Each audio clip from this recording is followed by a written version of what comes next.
Hello guys, welcome to my channel Saishree. সবাই কেমন আছো? আশা করি সবাই খুব ভালো আছো। আজকে সকালটা শুরু হয়েছে বৃষ্টি দিয়ে। একটা ফুলকে আমরা যতই চেষ্টা করি না কেন তাকে সৌন্দর্য নষ্ট করে দেব, আমরা কিন্তু পারি না। কারণ সে যতক্ষণ না চাইছে যে আমি নষ্ট হয়ে যাব, আমার সৌন্দর্য আর লোকে দেখতে পাবে না, ততক্ষণ পর্যন্ত কিন্তু সে সুন্দরই থাকে। আজ আমার সাইশ্রীর স্কুল খুলে গেছে, স্কুলে যাবে বলে রেডি হয়ে গেছে। একটু রাগ করেছিল পাপার উপরে, তারপর সেই রাগটা পাপা মানিয়ে নিয়েছে। এরপর দেখো জুলু দিদির সাথে একটু খেলা করছে, বেরোবার সময় ওকে একটু টাটা বলছে, কারণ ওর পিছনে না লাগলে ওর দিনটা ভালো যায় না।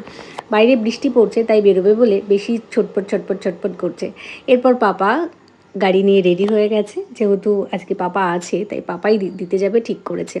প্রথম দিন স্কুল যাচ্ছে ছুটির পর, ভীষণ এক্সাইটেড, কারণ ও স্কুল যেতে ভীষণ পছন্দ করে, আর বন্ধুরা থাকে, বন্ধুদের সাথে খেলা করতে তো আরও বেশি পছন্দ করে। তো আমাদের এই ছোট্ট ছোট্ট মিনি ব্লগ তোমাদের কেমন লাগছে কমেন্ট বক্সে কিন্তু জানাতে ভুলো না।